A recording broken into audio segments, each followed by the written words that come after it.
get some music going as well. Let's do that at the same time. And then I'm going to have a look at this photo. What am I going to play today? Where is Dance Like Butter? I've got a couple of friends that have allowed me to play some music on stream, so which is very kind of them. There we go. Hey, Gypsy J, how you going? Thanks for being so quick. If you can talk, Josiah, I just want to make sure the levels are okay. Yeah. Hello, check, 1, 2.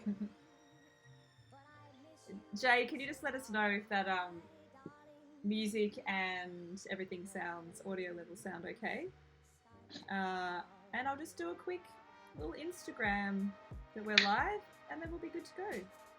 Great. Tag me in it. I shall repost it. Oh yeah, I'll do that now too. A little tired from work. Okay. I'm glad that you're here, Jay. Okay. Done that. Okay. Yay! All of the things. Oh, I should tweet as well. I like that I go live and then I do all of these things. I'll retweet. You know, okay. It's organic. You know, there's. It is. That's what I love about Twitch. That, you know? It is. It's super. Josiah is quite a bit louder than me. All right. Cool. Yeah, that's what my wife always says. How's that, Jay? Let us know. All right, but all the notifications have just gone out as well, so I don't know why that took like 7 minutes, but anyway. Cool, so we should have some people into the chat in a minute, but I didn't have a look at this photo that you sent me. Hang on, let me see. Let me check. I mean, it's not that bad. I've had way worse rigs. Oh, I love it. I love it. I like the little rack that it's sitting on as well. I feel like yeah, I took it out of our shelf. It's quite aesthetic, is what the kids would say, isn't it? Aesthetic. Yeah. Hey Tessa, nice to see you. Thanks for joining us. I've still got the balloons up from the 1 year celebration. I just thought I don't want to deflate them yet. It's too soon. Excuse me, puppies. Sorry about my dogs. Josiah looks so much like one of my friends from college. That was weird. Josiah, oh my god, hang on 2 seconds. Excuse me. I just shushed my puppies. Jade, how you going? Tessa, thank you so much for the 6-month subby. Super appreciated. On a 6-month streak. Paola, nice to see you as well. Thanks for jumping in. Connor's here. Captain Lasagna. Nice to see you. Jade was just in a Clubhouse room with me and she's popped over. How I've seen you on Clubhouse a few times. Are you enjoying the app? That was for you, Josiah. Me? Sorry. I totally was reading comments and then forgot that I was also part of this. No, welcome it's fine. Back. I had to turn my Clubhouse notifications off like a week ago. It's crazy how much they ping you. Oh man, I wish you could just like I wish you could follow people and then remove notifications for specific people, because that would make it like way more enjoyable. Yes. You know, it's like I'll just be watching a movie with my wife and it'll just be like, I'll like look at my phone and it'll just be like 80 notifications on a Friday night because like everyone's on it.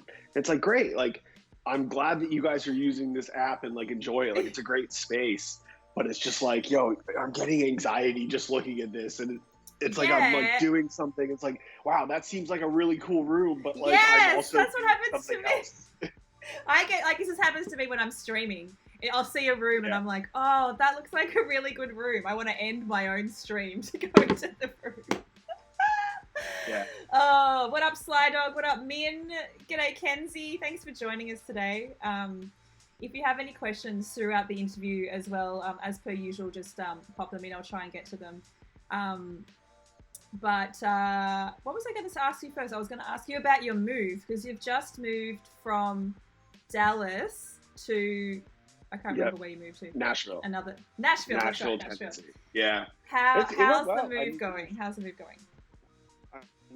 Most move, I feel like we're at like the last like 10% where it's like, okay, we need to like hang pictures on the walls and like make it home. But other than that, like everything's moved in its own spot. But awesome. It's cool. I mean, we haven't really done much yet. Where we got our first shot of the vaccine like I think 2.5 weeks ago. So I get my second shot on the first. So it's kind of one of those things where it's like, yeah, we're so close to just being done with like COVID. Like I'm just gonna hang out and not really do much until I get my second shot. So it's been kind of like a weird like first month living in a new city. It's like I have a bunch of friends that I want to hang out with, but it's like, man, but I could just wait like 2-3 weeks and then I won't have to like, yeah. So it's just I mean, it goes along with everything else in the last year. It's just kind of weird and you're figuring out how it all works, but it's cool. I mean, our view's great. There's so many like great restaurants right around our apartment. So like we've just been like walking to go get coffee in the morning and things like that. It's just way different from like living in the suburbs of Dallas where like there was like a breakfast spot close-ish to us, but like it was everyone that went there was like a 90-year-old. So it just wasn't I guarantee you they built it in the 60s, you know. It wasn't anything nice, but it's cool. I'm glad we moved here. I'm excited to get back out and start hanging out with people, and a lot of my friends live here, so it'll just be nice once we all get vaccinated and are good to go. Yes. What up, Josie? Thanks for joining the chat today. So for those who don't know, but I'm assuming that you do, Josiah Van Dien is an amazing photographer, someone that I've known about you for a long time. I was following your work for a long time. The first time I actually saw you, but we didn't officially meet, was actually at a festival in Japan a few years ago. And I don't know if you remember, but Shawn and Rule were actually sharing the same like dressing room space, which was super weird. It was like really bizarre. That was one of the worst festivals because half of our crew got food poisoning. Like, oh my God. Like coming in. So like we were all just like, it was weird. Like we flew from oh my gosh, Hungary, Budapest. Yeah. We flew from Budapest to London to Tokyo, had a day off, and then did that show, and then flew from there to New York. So we were just on this like crazy, weird like stretch of shows, and we all got food poisoning right in the middle of it, and we're just miserable. Oh my God. Food poisoning is the worst anyway, but food poisoning on tour just sounds like that's like literally the worst thing ever. Like, because you're not where you're comfortable, you're just like, oh my God. And especially in Japan too. Like I love Japan. It's one of my favorite countries in the world, but getting food poisoning in Japan is like not ideal because there's not, I mean, obviously you can get like regular food like anywhere else, but when I go to Japan, it's like I want to eat like Japanese. Absolutely. Like I want to go get ramen. I want to go get sushi. I want to do all these things, but it's like those do not sit well when you have food poisoning. Oh my God, that's so wild. So so that was the first time I met.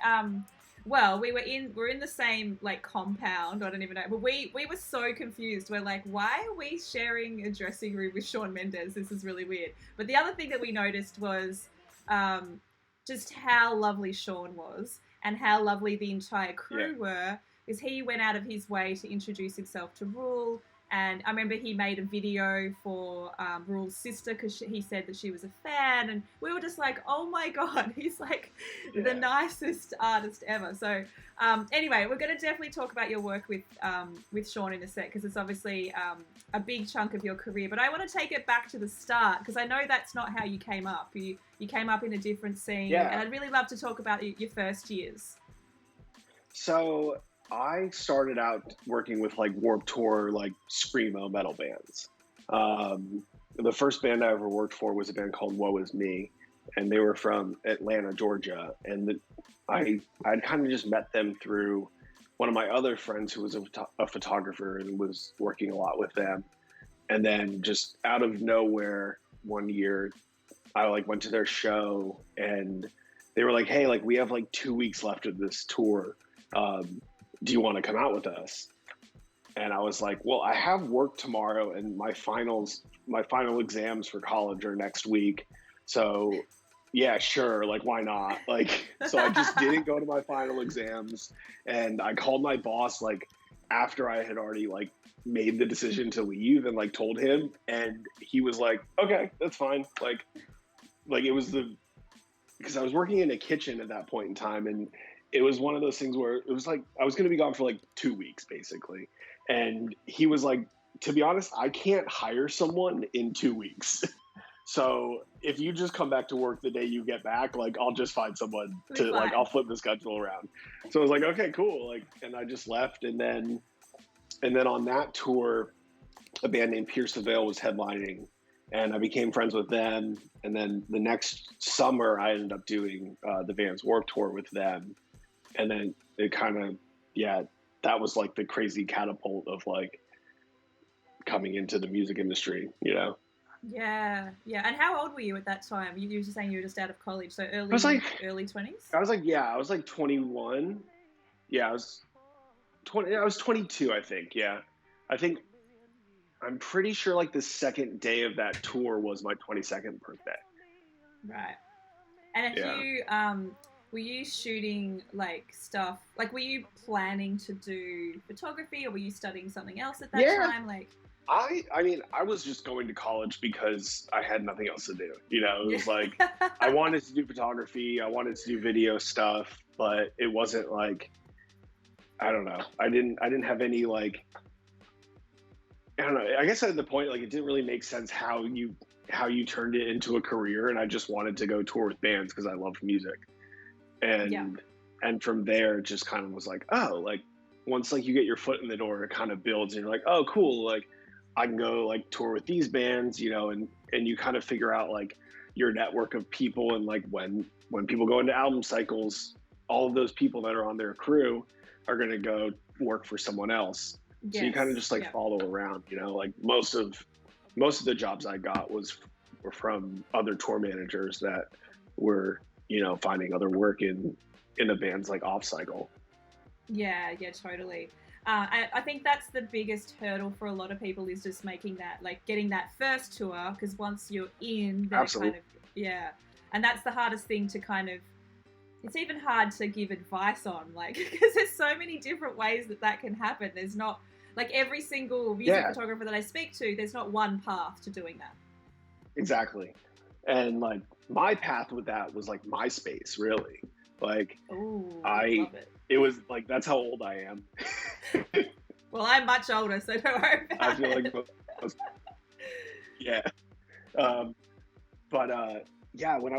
when I was in high school, I had like a metal band, and when we broke up, like everyone was kind of like arguing over like how much money we were going to split from like the money we had made in the band. And I was just like, yo, like, can I just have the MySpace?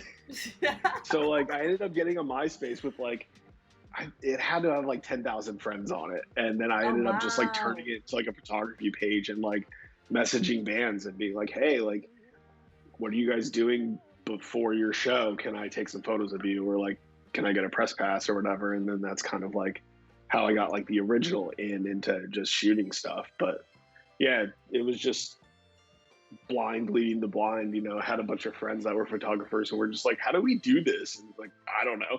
Like, yes, I love that you changed that page though. Like, you utilized the fact that there was an audience there, and you just, you know, transformed that into like a little career stepping stone. It's pretty smart. Oh yeah, because I mean, at the end of the day, most people on MySpace back then weren't like checking who their friends were. They were just accepting everyone so that they could have the most amount of friends. Like, it wasn't like Facebook where there was a limit on it. Like, it was just how many friends can you have? And there wasn't like a follower following like Instagram, where it's like you look at the account and be like, oh, this person follows like 10,000 people and only has like 5,000 followers. That's weird. Like, so it was just like, we're just friends. Like, it didn't matter. Yeah. Like, yeah. So, and then you had your top 8, and that was like, yeah, you know, hotly contested. Oh yeah. That was those were the days. What up, Cherie? Good to see you here. Captain Lasagna, Connor just mentioned there's a great podcast if everyone should listen to if you want to get on tour, and I'm assuming he means Adam Almakai's podcast. Yeah. Don't shit on the bus. So definitely check that out. Connor, feel free to drop a Spotify link or something as well. You can also do that in my Discord as well. You're welcome to share that with everyone. It's a really good resource. So, hey Kiki, good to see you as well. Nice to see you here. He actually just texted me last night. One of our production coordinator that tours with Shawn, he just did a podcast with her. Julie, she's incredible. I just dropped. I don't know. Cool. Will this work for me? I don't know if I. Yeah, I actually think I don't even think I've got a link thing. I think anyone can just put links. Okay, great, cool. There you go. Awesome. Yeah, she's great. So I haven't listened to it yet. I need to. I was doing my taxes today, so I couldn't.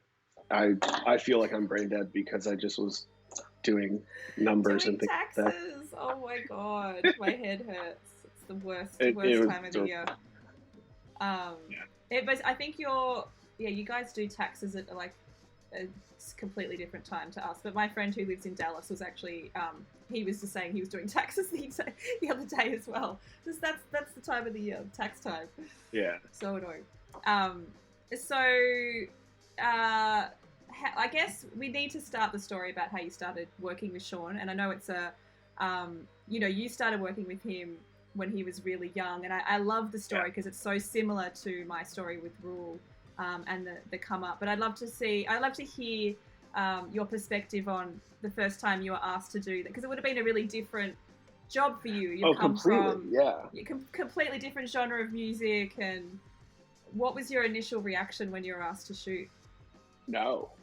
I mean, that was my initial reaction. So Matt Jara, who was at the time Pierce the Veil's tour manager, was pretty good friends with him, and I just got done doing Warped Tour in 2014, and he knew that I was just home not doing anything, so he texted me. He's like, "Hey, do you want to come out on tour with us for 2 weeks?" Or 2 or 3, I think maybe it was 3 weeks at that point. But basically his original photographer was going back to college, or was a freshman in college. So he just was like, okay, cool. I can do this tour up until the end of August. And then they still had most of September for a tour. And he was like, yeah, it's a 15-year-old kid who is on Vine. And I was just like, I don't know. I work for metal bands, and I'm not sure if that's he plays an acoustic guitar, and I don't know. Is it cool? And it was just honestly, you should come out and do this. This kid's awesome. And I was like, all right, sure. Why not? I don't have anything else going on. And then just day one, I met him, and I was like, wow, this kid's cool, really talented. He cares about music. Because there's always a perception from being in metal world that pop stars don't write their own music, they just have writers that do it. You look at Kanye West's credits, and there's 37 writers on a song, and it's but Shawn just loves to play music. It's him and 2 other writers, and they just write music and enjoy it. So it was very eye-opening for me, I feel like. Yeah. And so you do that you first kind of run of shows, and then are you asked to kind of stay on straight away, or is there there was a gap in time before you're asked to do more stuff for him? Well, I mean, he wasn't really doing much, not nearly what we do normally, because he had an EP out, and he did a handful of shows that I didn't do at the beginning. And mostly just because they were in New York and LA, and the label already had people that lived there that, worked at the label. So they weren't going to pay someone else to fly out and do it. But yeah, and then I think that tour ended in September, and then I did 2 other tours. Actually, no, I didn't. I did. Do you know who As It Is? They're like a UK pop punk band. No, I don't. I did like a month in a studio with them in Florida, and then I did a tour with a band called Our Last Night. They do a lot of YouTube stuff now, but they're like, screamo metalish band. But go check them out on YouTube if like covers. They do a lot of crazy covers. Yeah, and then randomly, Andrew, Shawn's manager, asked me to come out on a thing that we have here called Jingle Ball, which is like an iHeartRadio Christmas festival. Like, so it's just in arenas, and I had never done arenas at that point in time. It's like I think One Direction was on them that year, and Taylor Swift did a couple, and it was just kind of like, wait a second here, like, yeah, that's a really big deal when you get asked to do that. Yeah. So like, I would say like probably like my 15th show with Shawn was at like Staples Center in LA. It was just like, whoa, this is crazy. Yeah. And so obviously, do you want to talk a little bit about how the relationship has developed over the years? Because one of the things that I really love about your work, and also I really resonate with it because, it's the same thing with working with Rule and having that type of relationship. But there's clearly an element of trust here. Like there's clearly a really close bond and a great relationship. Did that take a long time to form, or was that just something that came really naturally to you guys at the start? I mean, obviously, like, I wouldn't say it took like a long time to form, but I think the interesting part about that relationship is like his style changes and my style changes. Like if you listen to his music over the years, it's progressed, and so it's like my work. So it's trying to figure out like where they align. So like there's definitely times when like you're a bit out of line, but with what the other person wants or like wants to do. But for the most part, it's just kind of like there's a little bit of trial and error in it, but there's also like, text threads of like, yo, I love this. Like, what do you think about that? And just trying to like throw it back and forth to each other and figure out like what the other person's interested in and what they want out of it. But because obviously like in the middle of the show, you can't talk to them about it. Like, so it's always like trying to find the right time to just kind of have a quick conversation about it, or,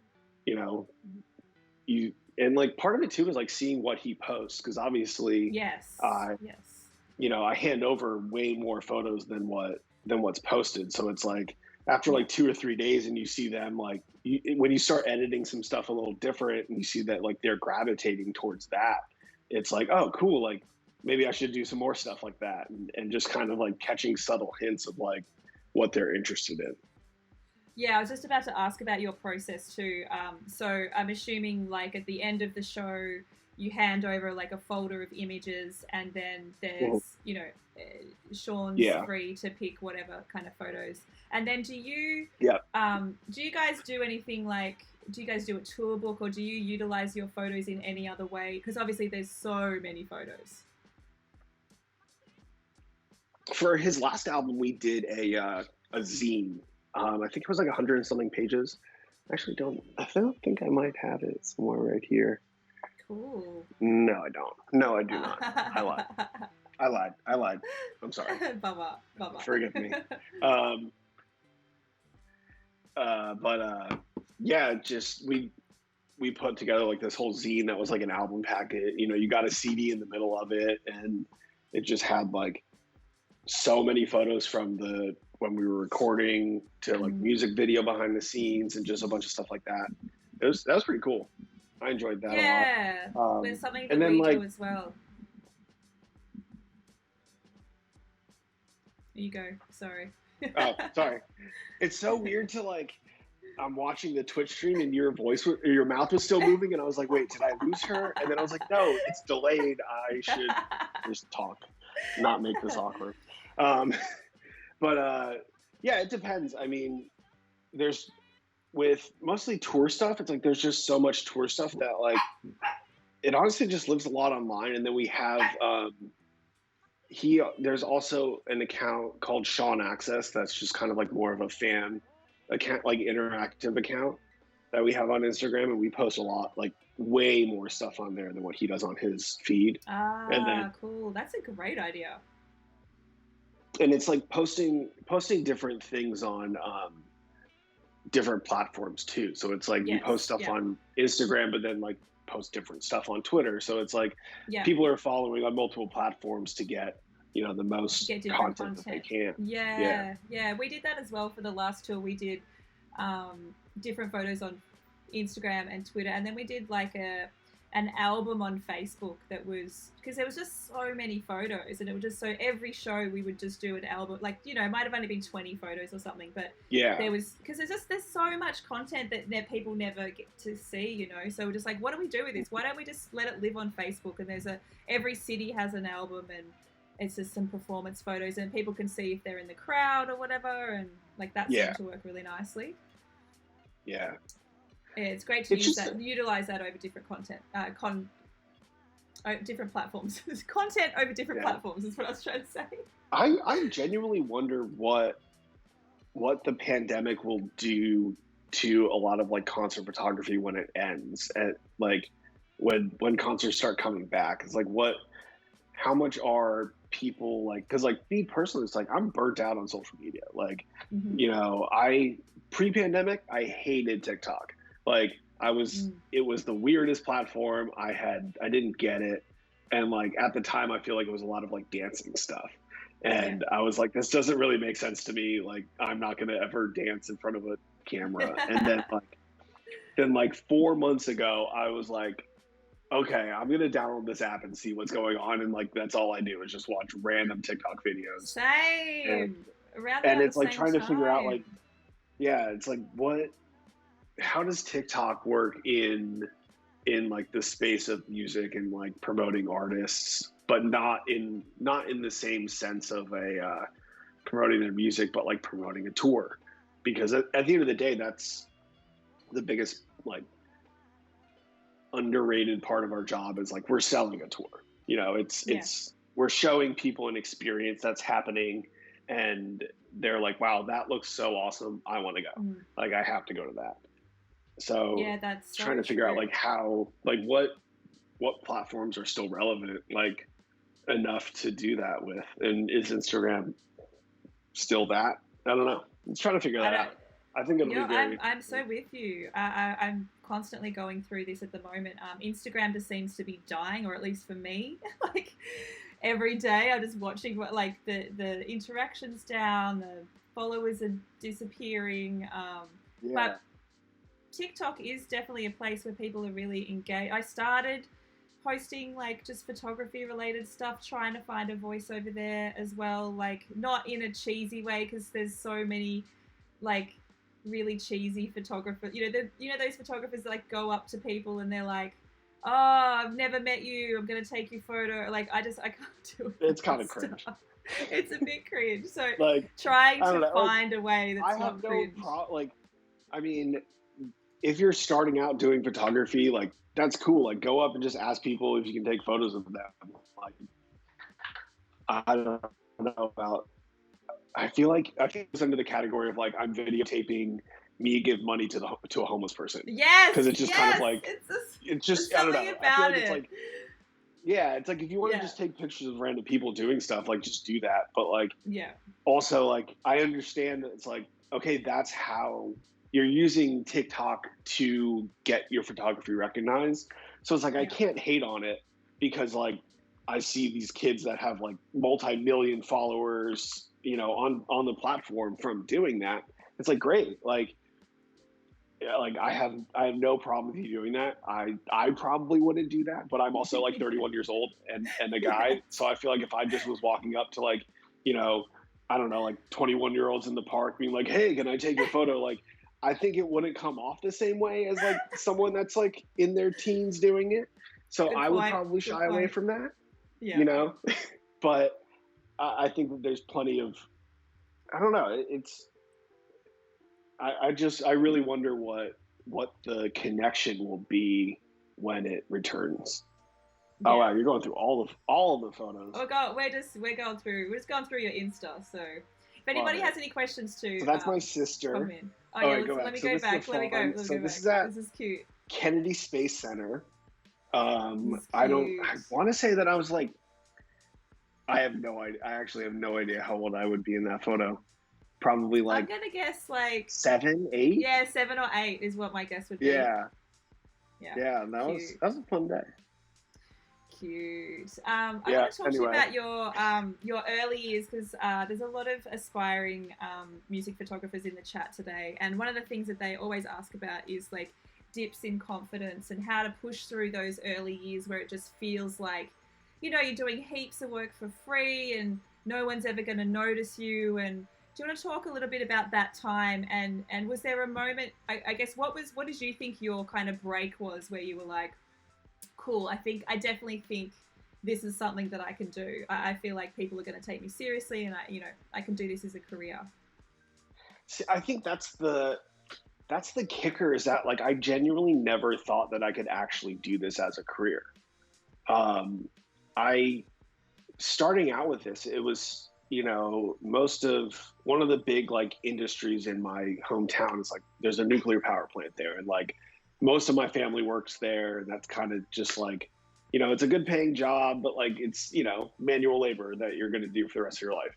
And it's kind of one of those things where like a lot of my friends from like high school started working there, and, you know, they were making, you know, $60,000-$70,000 a year, you know, doing that, which is great, like right out of high school. And it's like, and I was like, well, I want to do this thing with photography and like working with bands.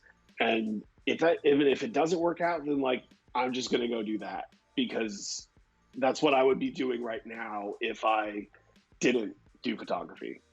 So It's like, my thought process on it was just like, well, if it doesn't work out, I'll be right back in the same place that I started, you know? Yeah.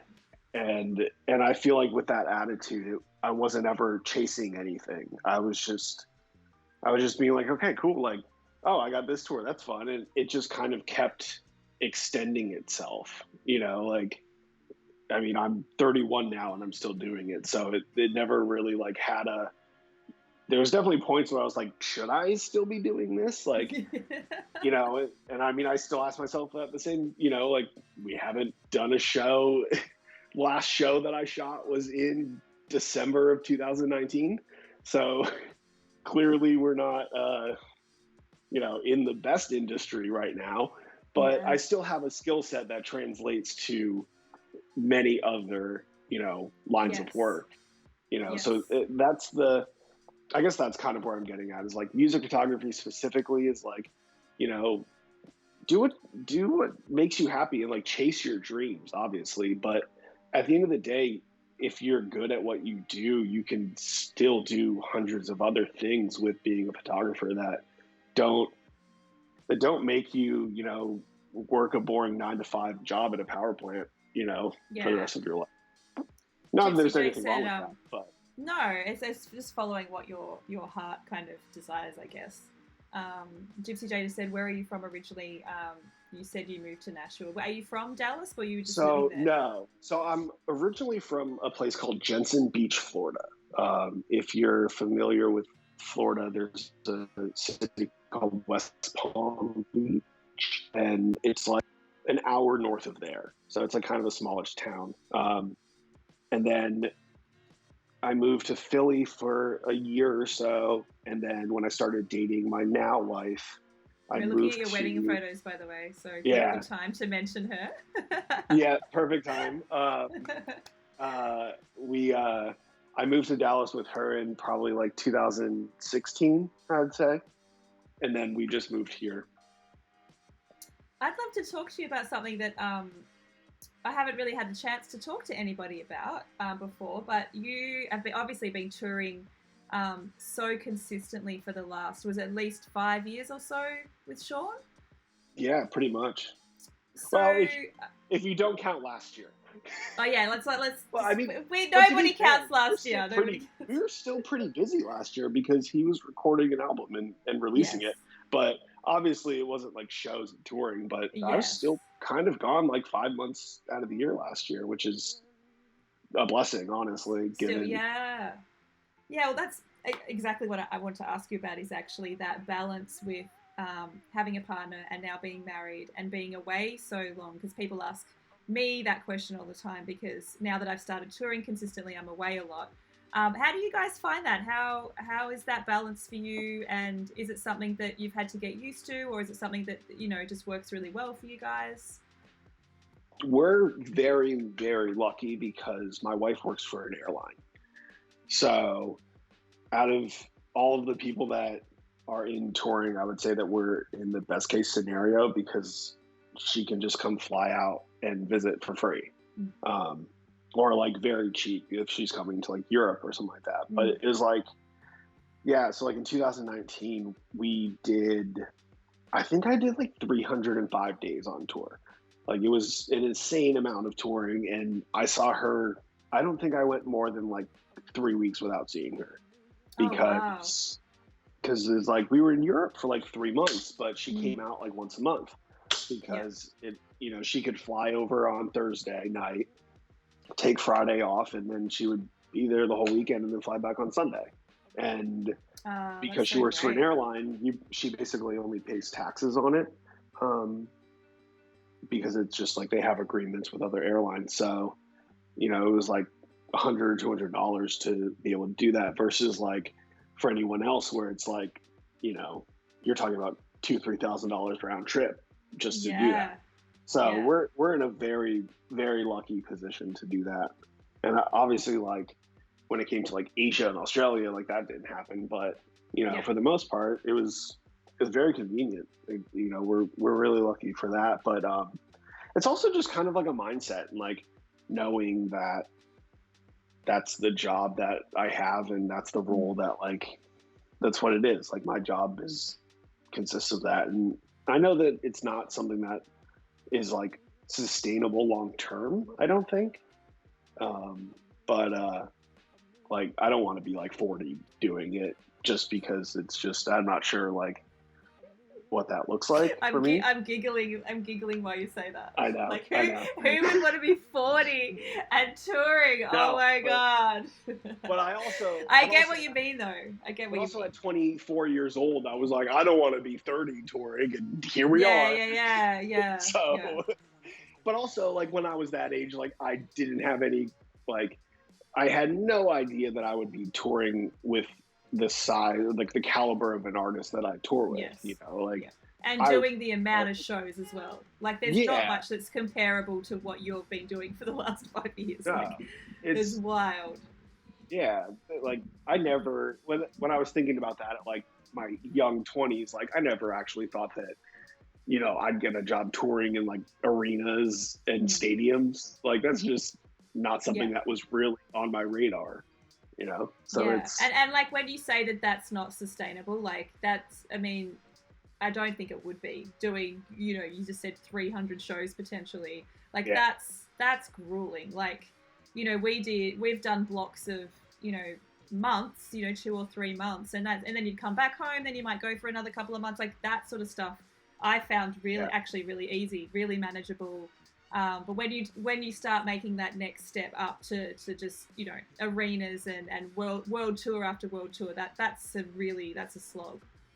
Yeah, because especially with there's when you think about it like a crew, most of our like last year or not last year, 2 years ago, we were doing 3 months on the road and then would have like 3 weeks off, but in those 3 weeks, because I work so close with Shawn, it's like we were going to doing promo for the next tour. Yeah. So we had like a week off, so it really wasn't, it just it compounds how far you're gone because your time off is also cut down into shorter times, Yeah, I was going to ask about that because it looks like you're doing promo stuff, you're doing video clips. Like it seems like you've got a very similar role to what I do with Rule. It's essentially pretty much kind of everything. You're just doing all of the photography. Well, I mean that's one of the best things that we did in 2019 was hire a video guy. You met Connor, and that was great. Yeah, that was amazing.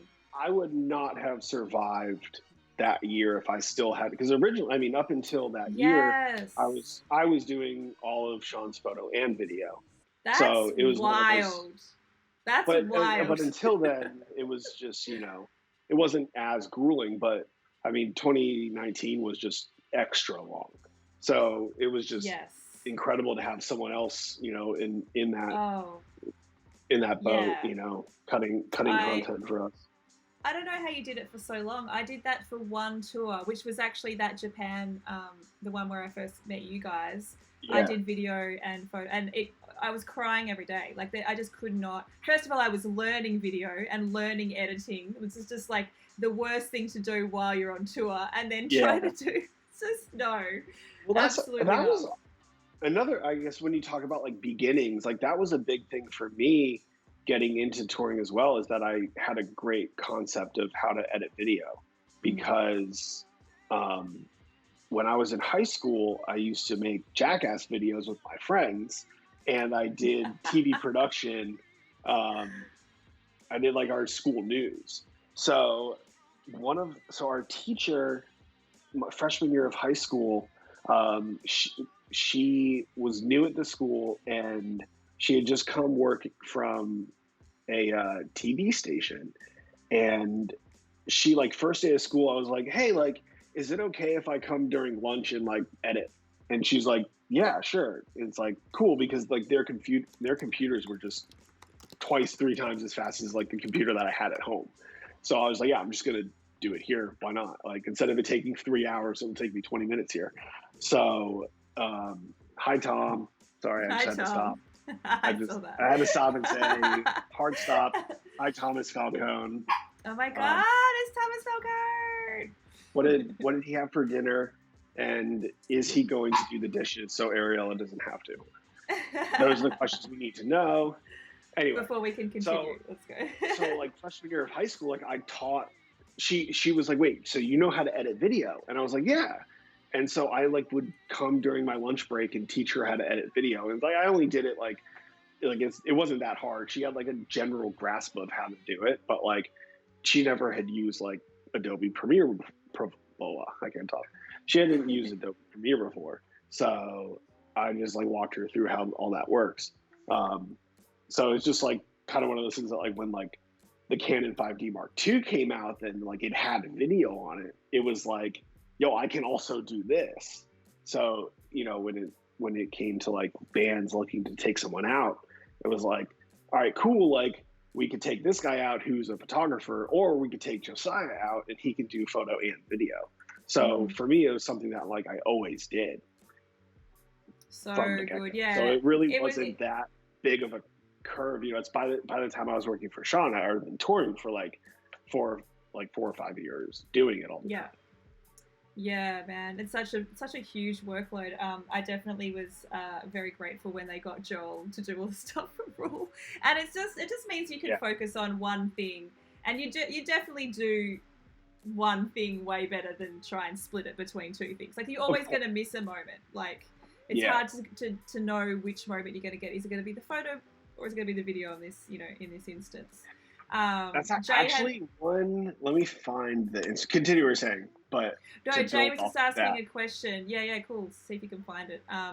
Jay just asked, do tour photographers for certain bands then sort of mentor a successor, or do they just move on and let the creative team find someone new? That's a good question. Usually I think the band just finds, I guess you could probably refer someone if you weren't. I haven't been in that situation really yet. I mean, it depends on the situation. Like, you know, obviously, if you just got like straight up fired, I doubt that would ask for a recommendation. You know, if there was obviously like, okay, like this guy like really didn't work out, like just have like a big falling out. Like, I doubt they would be cool with like letting you, like, you know, hiring your best friend, because that's just going to be weird. True. But I mean, if I decided to leave, if I, you know, next year rolls around and it's like, yeah, like I don't want to tour anymore, like I would absolutely, you know, do whatever to, you know, to make like the transition as easy as possible for Shawn. Yeah, you would know the fit too, so you'd probably be great at recommending a person that's going to be the right vibe for you, because you know the crew so intimately. So, and Shawn obviously, so it's going to be like, oh, I would. You totally know the right person for that job. Yeah, and speaking of like there's been a couple of times where like I've had to leave tour for stuff, and it was like, you know, for me in 2019, like I had to fly home because like my grandma was passing away, and it was like, and Tom Falcone actually flew out, and it was like perfect fit. Like, you know, he kind of knew a lot of the people there because he had met them before, and like he had known Shawn from like random times. We've hung out at like different places, but it's just like finding someone that's just like a good vibe. Now you've just sent me this Instagram post, so let me just pull this up. So explain what it is and then I'll pull it up. So you were talking about how you can't do two things at the same time. And this photo was me doing two things at the same time. And somehow it worked out. Like, I'm gonna prove you wrong, Michelle. You can do it. Let's go. Not all the time. Like, I'm talking about in the 6 years that I've worked for Shawn Mendes.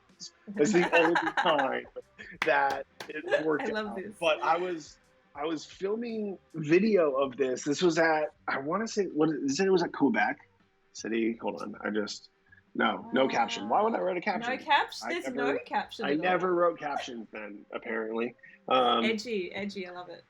Edgy, absolutely. Yeah. Ottawa, sorry. Maybe? Hold on. Was that the same day as... Oh, I guess it won't tell me. Anyway, it's somewhere in Canada. But cool. Yeah, so I was like videotaping that. I was recording it on recording video. I don't know. And then I just like randomly picked up my camera with my other hand and like snapped a couple photos, and then just continued shooting video. So after the show, I'm like editing and like I just stopped and I was like, holy shit, that's really cool. That's like, so cool. I had no idea that I took that photo. It was completely just shot like without looking, and I think that was like one of the best photos that I took in 2018. I love that. Yeah, that's so good. So there's a little bit of luck in my line of work. Oh, absolutely. So someone's just asked a question actually, and let's ask that. Josie has asked, what's one of the hardest things about being a music photographer? It's a good question. What is the hardest thing about our job? Trying to do it during COVID? I don't know. That's hard. Wait, what did you say? Trying to do what we do during COVID, that's pretty hard. Yeah, I think it's pretty easy if you take out like making money, but it made this job very easy. You know, a lot of days off. Lots of days off. Lots of putting your feet up. Yeah. Man, I don't know. Like, it depends on what your strengths and weaknesses are. I think that's very subjective. For me, like I feel like I've been doing it long enough that I have such a decent routine down. That, you know, I was, you know, it's like how many shows? I think we did like 108 shows on our last tour. And it's like, by the end of that, it's like, I have all these presets. We're just coasting at that point in time, you know, like the beginning when you're like trying to get everything sorted and figure out the lights, and they're still trying to figure out the show, you know, that's difficult. I think a big part of it's just being away, you know, like I mentioned briefly, like, you know, there's, you know, we were in Brazil and like my grandma was in the hospital, like, you know, and luckily I was able, you know, Shawn was nice enough to fly me home and like fly someone else in, even when we're on a different continent. And I know that like most people in that situation would not have been lucky enough to be able to do that. You know, I talked to a lot of my friends around that time, and they were like, same thing happened to me. I was in Europe and, you know, I didn't get to go home, you know, and stuff like that. So yeah, totally. It's definitely just like a bit of like life, you know, you're far away, you know, you're on the other side of the world a lot of time, and you miss a lot of events, don't you? You miss a lot of birthdays and weddings and, you know, stuff like that. Yeah, but you know, I mean, you have a lot of fun too. You know, Yeah. I've been to 45 countries in the world, and Yeah. I'm from a small town in Florida that like Yes. I don't know what percentage of people in America don't even have passports. You know, so Yeah. it's like That's such a good point. yeah, Um, it depends on how you look at it and where you want to focus your thoughts on. You know, because there is like a lot of like downsides to being gone that much, but there's also a lot of amazing yeah. upsides. Yeah, totally. One thing I wanted to ask you about when you're shooting that many shows, and most of them are arena shows, the setup looks really similar, the set's obviously the same. How do you keep inspired and stay fresh when you've literally shot the show like hundreds of times? Like, what do you have little tricks to see the show differently or try and challenge yourself on a tour like that? Looking at your camera and being like, I've already taken this photo before. I feel Yeah. like that's the biggest thing that I always tell myself is like, I'm just like, because you definitely just get into a mundane groove about it. You know, you're like, oh, like I know he's about to do this. Like, cool, I'm gonna go over here because you know that's a good photo. And then it's like, you get halfway there and you're just like, I've taken this photo like 8 times already. Like, Yeah. let's go do something else. And that's Yeah. like, and I definitely think that there's like a point at it where like you peak and then you kind of just like, okay, like I can't get any better photos than this. Like, Yeah. Yeah. but Yeah. but there is like a good bit of just figuring out different moments and different parts of the show and finding ways to just find something different. You know, I think one thing, I don't know how far back you'd have to go to dig it, but if I'm already in 2008, maybe I can find it. But there's like and it's like talking to your crew too and being really good friends with the people that um, you work with. So like with this photo that I'm about to send you, um, our Louis Messina, who's our promoter, uh, was like, "Yo, come with me for a second." And it was like Shawn's at the B stage, and I'm just kind of like, "Okay." Like, even though like I should probably be like working and focusing on my job, and he like takes me around and like we go up into like the balcony, and he's just like, "Look how cool this looks." It Oh, looks like he's yeah. just in like a sea of people, and it's just like, "Oh yeah, like." That's really cool. And, you know, like one of my best friends on the road is our LD. You know, we talk all the time. You know, I text him That's during the show, and that's a good friend I to have, the lighting yeah, director on like tour. That's a he's good. yeah he's Ryan's just like the guy that like he's the dictator of my job. Like Mm, he dictates if my work will look good or not because yes. if the show isn't lit well and doesn't look cool, like I can only do so much with like Yes.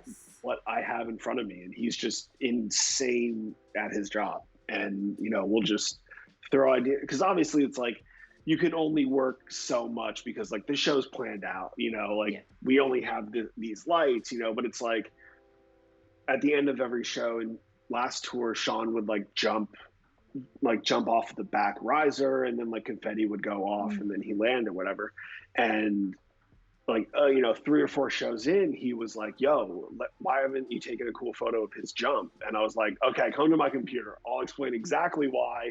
It's because there's no lights on. Ah, There's this is no lights on epic. when he's jumping. There's lights in the crowd, but like here's all the photos that I've taken of him while he's jumping and you can't see him. And then he's like, oh cool, I'll Oh. just put these lights on during it. You know, and it's like Oh, just yes. having different conversations with, you know, the guys about Yes. like what works. There's like we have like a trap door that was where he would walk up at the beginning, but then he also gets his guitars through there like for half the show. So it's like knowing what songs he's getting his guitars from and like talking to the people under the stage because they're only really supposed to have it open for a certain amount of time because, oh, how are you? Oh, cute dog. That's Calvin. Because it's the trap door being open on a dark stage is a safety hazard. Like what happens if one of the guitar players walks and doesn't realize it's Yes. open, you know, so you can't have it open for long. But it's like, if you talk to them ahead of time, you know, they all have radios that go into the band's ear, and they can just be like, hey, like, we're going to leave the trap door open so that Josiah can take a couple photos. Don't walk in front of it. And like everyone will just kind of be like, okay, cool. And their talkback mics. And then then I can pop up and take some like different photos that like I haven't taken yet. Yeah. So it's really just part of like communicating with your crew and seeing other things that like they notice that you don't.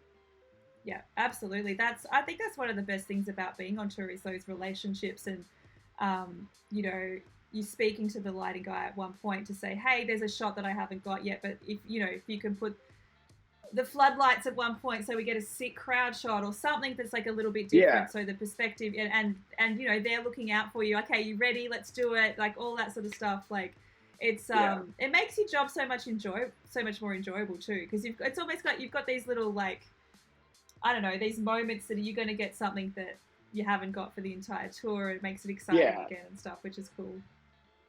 Yeah.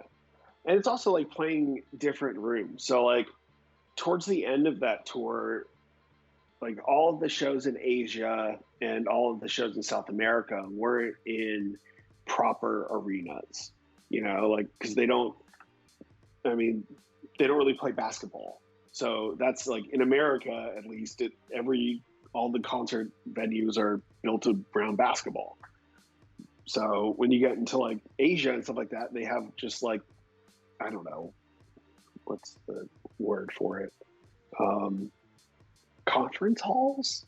Yeah, I don't know. Like, that's expo centers. Expo, they like big exhibition centers. Yeah. So it's just like they're not these perfectly oval rooms, and you know they are very they strange. fit the same amount of people, but they just look different, and there's like different things going on. And then like South America, we had like one of our shows was in like a stadium that was like 50,000 people, and then another like a couple of the other ones were like just outside, you know. So it's just those ones were kind of cool, especially towards the end of the year, that like it was just different rooms and like things looked differently. Yeah. There's cool. Tom. Yeah, there's been a few of Tom. He's featuring heavily on your Instagram. I would say that the most covered person in my Instagram, other than Shawn Mendes, is Tom Falcone. Is Tom? And I'm sure That's that Sammy's very upset about that. That's so funny. And I'm sure she's watching in the room. Jessica asked a question. If you could do something differently when you were starting out, what would it be? Something differently? I don't know. I mean, that's such an interesting question, because like I'm not sure what like I could have done any differently. Like looking back on it, it's like I don't have anything like looking back on that I just like massively regret. Like there's definitely bad things that happened because of it. It's like the first two tours I did, like I didn't get along with the bands that I toured with, and I never worked with them again. Like, you know, so it's like that, like seemed to like starting off on like a terrible foot. Like the second tour I did, like I flew home halfway through because like me and the singer got into a fight. Like, you know, wow. Which just wasn't like, you know, it's just like, we're cool now. Like, but like at the time, like I was very young, and like, it was just a different situation. It was in like straight metal world, and like it wasn't something that I was used to. But like from that, like I learned, you know. I don't think that there was I don't know. It's really like, great to hear that negative experiences too, because I think we often talk about successes and, you know, awesome tours we've been on, but there, you know, sometimes along the way there's those times where you don't really gel with the tour party that you've been on and you're with, and it doesn't really work out. Yeah, I think that's a big thing too, is like you're not, just because an opportunity looks super like good, it doesn't mean that it's the only one that you're ever going to get. Like, just if you're not comfortable in the situation that you're in, leave. You know, like that's the situation that I was in, and it was going to cost me basically everything that I had made on that tour thus far to fly home.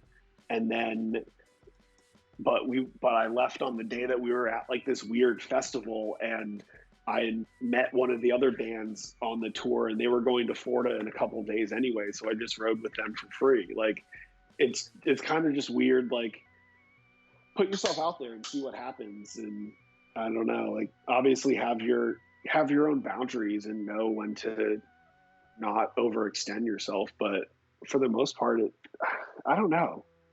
I pay attention more, maybe. Like, there's definitely pay attention to relationships, because that's I probably didn't realize until like 2 or 3 years into touring that like that was the most important thing about it, you know. Like, I definitely just made friends with people that like I enjoyed being friends with, but never really understood how important having a relationship and networking in the music industry is. Yes. But I think also that was like a benefit to me too, because I wasn't just making friends to network with people. So I don't know. It's a weird, like, I'm not sure. Like, obviously I would have, like, it's like looking back on it, it's like some people that I'm really good friends with now, just like on a personal level, it's like I met them on the first couple of tours that I did, but then I never hung out with them until years later when like we crossed paths, and I was like, yo, like, you're from that one thing. It's like, yeah, it's like, oh, cool. Like, you want to get lunch? Cool. Yeah. Like, and then you just become really good friends with them. I think that's why I'm actually allergic to the word like networking, like, because it really is, it's genuine friendships is what it is. So it's making really solid, having really solid relationships with people, because people will essentially hire their friends. So if people can also see through it if you're doing it for career progression versus you just genuinely want to be their friend. Like, people can smell that a mile away. So if you just genuinely go and make lots of friends, you know, it'll probably help you as a positive, rather than thinking, okay, I'm going to go meet all these people and they're going to help me with my career. It's just like a mindset thing, I guess. Yeah. Shelly dropping hard questions. Yeah. Connor asked if you could photograph something other than music and entertainment, what would you like to shoot? Man, I'm getting trolled by my friends right now. I can see that. I can see that. I would love to shoot. Okay, so, man.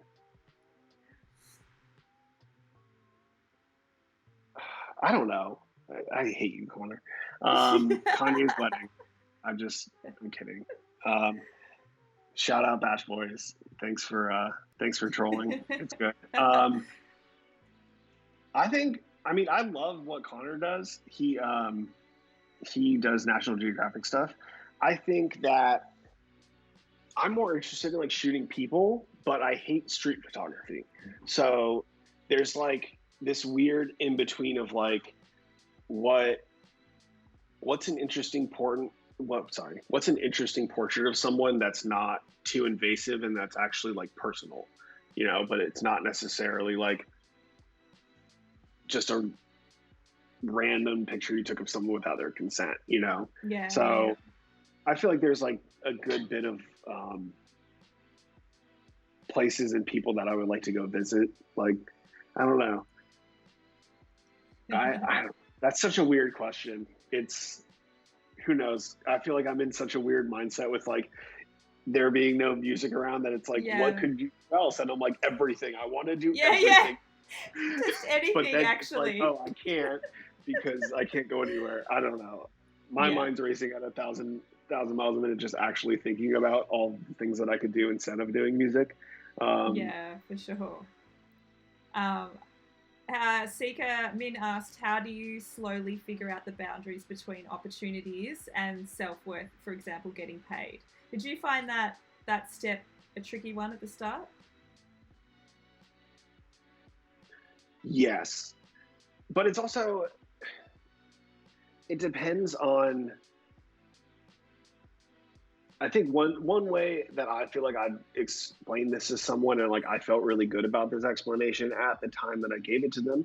I'm probably going to butcher it, repeating it, but it's an opportunity cost. You know, it's like when you invest in something, you're losing money on it at the beginning. And if, you know, so it's like, yeah, okay, like I've invested thousands of dollars into cameras and I want my money back for that. That's obviously the economics of it. It's like, I paid money for this. My time is worth money. I need to get money in return for this. But I think a big part of that too is the idea of like, okay, well, is this job going to be good for me or not? Like but it's also understanding that like most of those jobs that you do for free, you're not actually going to get hired in a paid position, because most of the people that are hiring for those free jobs aren't just out of nowhere going to be like, oh, cool, you're actually really good. Here's a bunch of money. So it's kind of, you know, it's just trying to figure out where your line is, to be honest, because it's like, I'll still do stuff for free.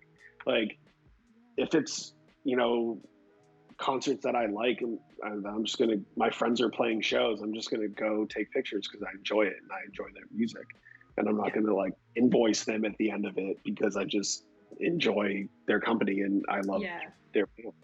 But you know, if someone asks me to do it, it's like, okay, well, like obviously like Shawn Mendes, who's a pop star that plays in arenas, like there's a price with that. And then, you know, you look at someone that's like playing in like a 2,000 cap club, like they're probably not going to be able to afford that same price because the scale of their business is completely different. You know, so it really, I mean, it's finding where you're comfortable, and if you're not comfortable with it, then don't do it. But if you are comfortable with doing some work for free and you think that it's going to be good for your portfolio, then sure. Like, I don't know. And then you have fun and you get to hang out with your mates or whatever as well. That's always fun. Connor asked, what's your favorite thing to do on your day off on tour? Depends where we are. I mean, if we're in a town that like I've never been to and never heard of, I'm probably just going to sit in my room and play Fortnite. But I don't know. I mean, I think that's such a weird thing to think about right now too, because I haven't had a day off tour for a long time, and I would do. It's like, so like going into the next tour, I would do everything. I would go to all the bars. I would go to everywhere. I was gonna ask you if you're in my hotel room. But it's like, has your mindset changed? Yeah. But yeah, like thinking back to like the last tour I did, I sat in my hotel room a lot.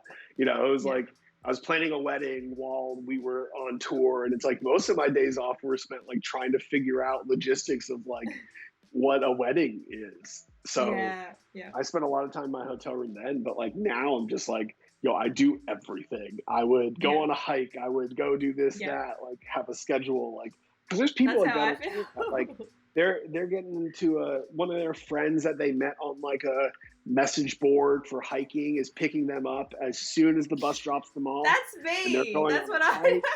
And like they'll be like, yeah, like, do you want to come on this hike with us? Look at these photos. It could be really cool. You could take some really cool photos. I'm just like, you want me to go walk 15 miles tomorrow on my day off? I don't think so. But also, like, I'm not into nature photography. Like, that's not really like, I like taking pictures of people. So I don't know. No, I'm definitely one of those people that, like, if there's a person that I've ever met at any time in my life at whatever town that I'm, you know, we're meeting up, we're going out and having fun or whatever. Like, that's my favorite thing. You just get to meet lots of different people that you might have never got to meet before because you've met them online or whatever. That's why I'm looking forward to the next tour, to meet all of the people that I've met on Twitch in the last year. Oh my gosh. I mean, the weirdest thing about Clubhouse for me is that I've met like 5 or 6 photographers that live in Nashville this month. And I'm just like, whoa, you guys all just live here? And they're like, yeah, we should hang out sometime. I'm like, okay, cool. Like, I'm almost done getting back. So like, yeah, that would be great. Actually, this would be a great example of talking about with the conversation that I had with our LD about like lighting it. So before, like, so imagine having that light source in the middle being taken out of that photo. Shawn would be completely dark, and it would just be the rest of the arena lit up.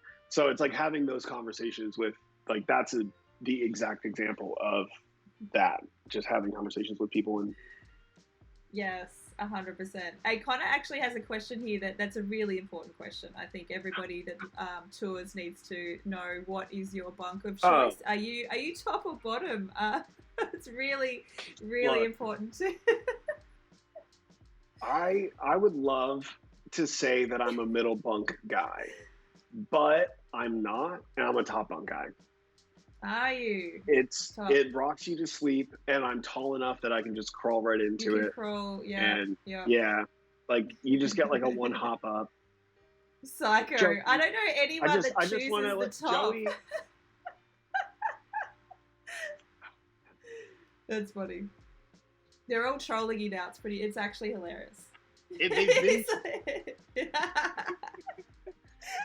They've been trolling. They stay trolling you. Yeah. I love a good interview troll though. Yeah. Survive. I mean, to be fair, I don't know if we were live or not yet, but I did open my mouth at the beginning and say the only time I get on Twitch is to troll Jake Chams. So yes, you did say that. It's immediate karma. Karma. Basically, when I go live, my entire chat usually trolls me, so I'm quite used to it. Yeah. Mainly Kiki, she's the leader of the trolls, but this is my chat trolling me. Yeah. And I want to do a quick shout out to Bootcut. That is the only one of three people that I genuinely miss from Dallas. Oh, that's cute. I know. He will be also getting his second dose soon, and I will be flying him out here to hang out. Oh, you guys can hang out. You can be vaccinated buddies. Yeah. Yep. Okay. Sorry. Bad Crystal Art's in here too. Oh my God, there she is. I met her through Clubhouse when you were in that room, and I joined that Clubhouse room. And she has NFTs for sale. Oh, I'm legit gonna buy one. I think I definitely need. She did one of Rule the other day, and I might, if she puts that up as an NFT, I might have to buy it because it's of one of my photos. So, like, nice. It's really the ultimate bad crystal art that I've seen, I think. Oh, that's so funny. We've got time for a couple of more questions. Yeah. And then I'm going to have to let you go because I've taken up so much of your time. You've been really awesome. You're chilling. So I guess, how has the last year been for you? Did you go through the mad anxiety that most of us went through? And how was settling into, I hate using the word new norm, but the new reality of what life was, I guess, for the last year or so? It's so weird for me because I feel like it felt like I was hitting a wall, just slamming on the brakes and just like getting out on the side of a road. You know, like it could be completely miserable, or like it could just be the most beautiful thing that, you know. I think are you familiar with a place called Marfa, Texas? I'm not, no. So there's a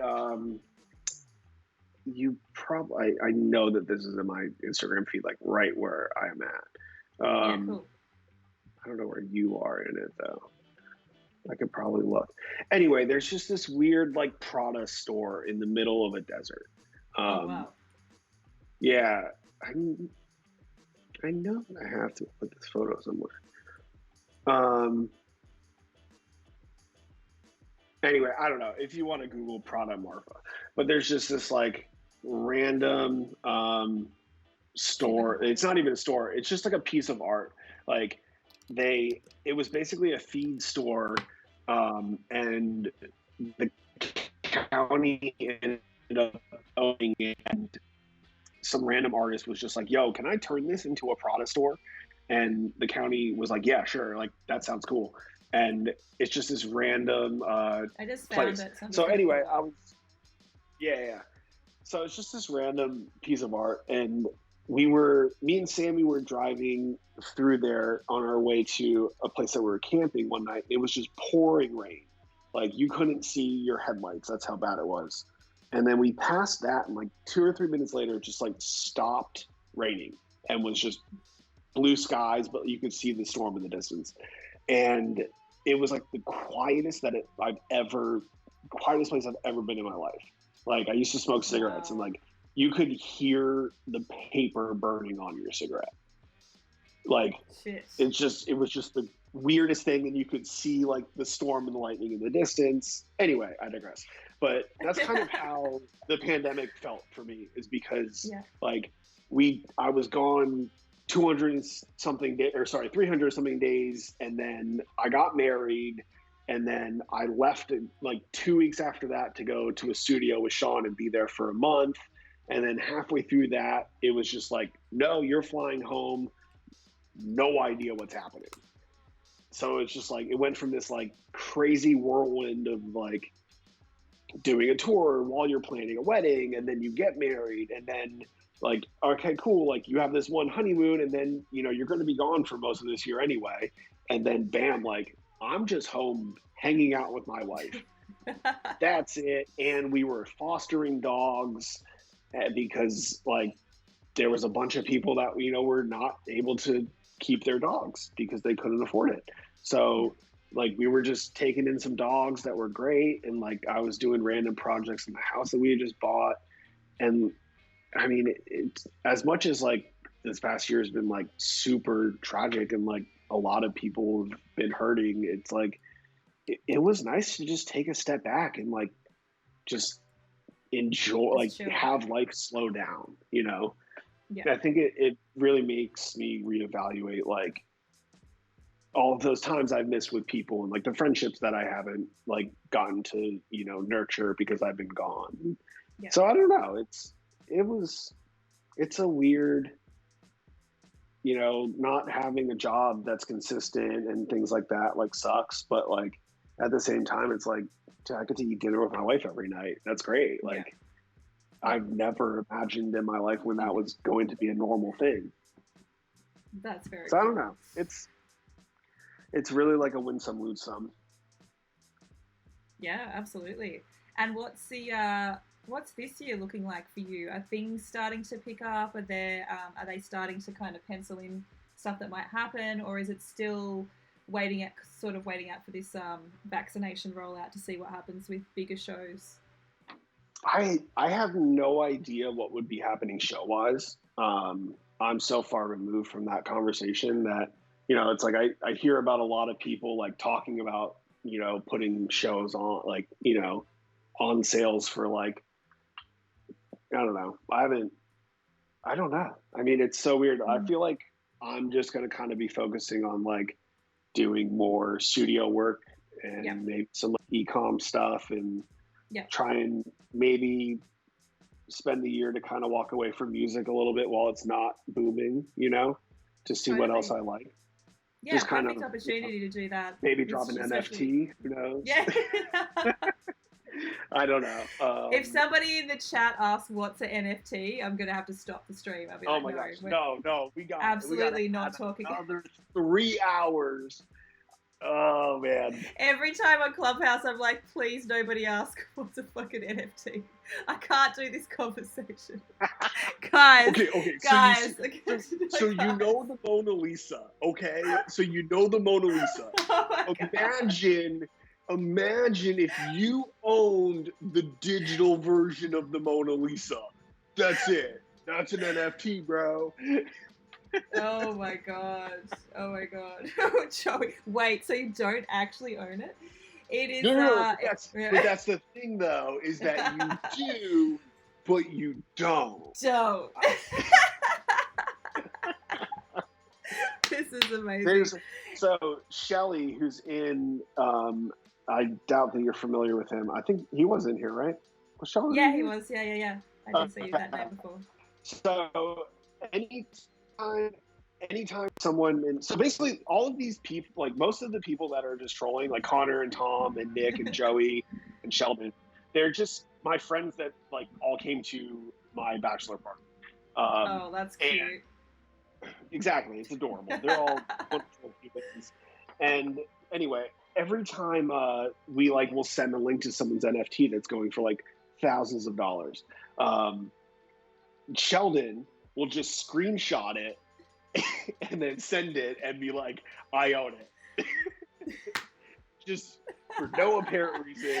And he just does it every time. He's just like, "That's the running joke now." That's the running joke. Yeah. That's. And then it turns into this whole conversation again of that in every clubhouse where it's like, "Well, no, you don't. That's just a screenshot." And he's like, "Prove me wrong. I own this. It's mine." Yeah, I don't know. Hey, Jimbo. Thanks for joining the chat. Well, I really appreciate you being here for this interview. I've wanted to talk to you for ages on Twitch. I know. And you agreed, and I really appreciate it. It's been such a great chat. I will let you go so you can continue your evening.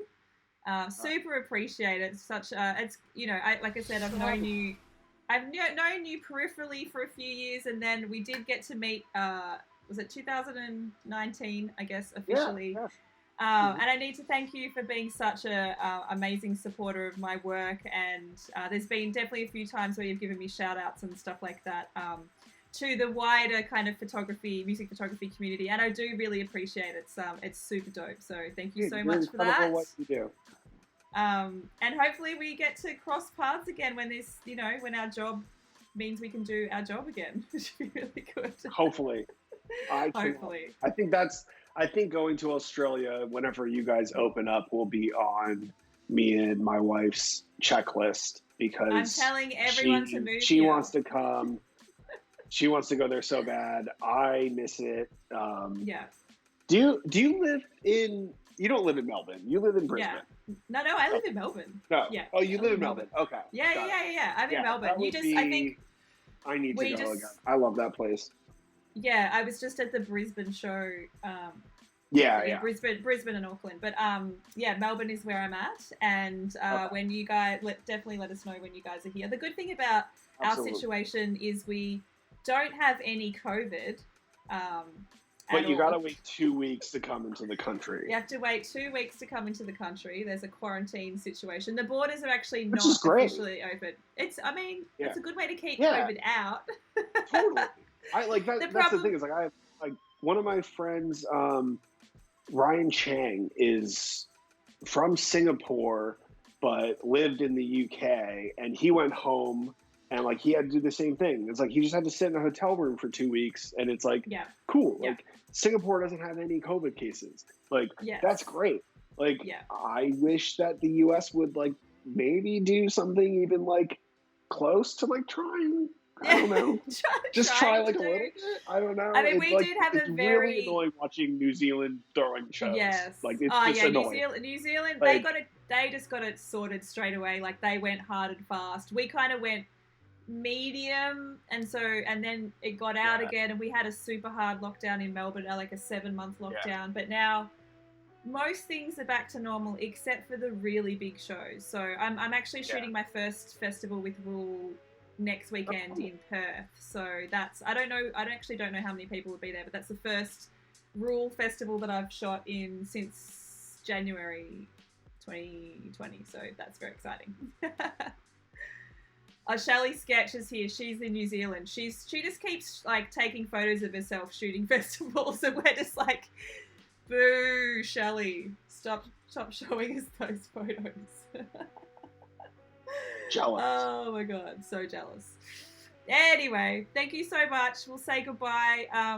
Guys, if you want to hang out on the stream a bit longer, I'll talk a bit of shit and maybe edit some photos. But we'll say goodbye to Josiah. Thank you so much. I super appreciate it. You're the best. Right. We'll talk to you really soon. Talk to you soon. Bye.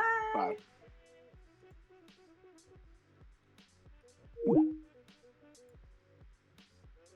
Yay. That was super fun. Thanks for hanging out, guys.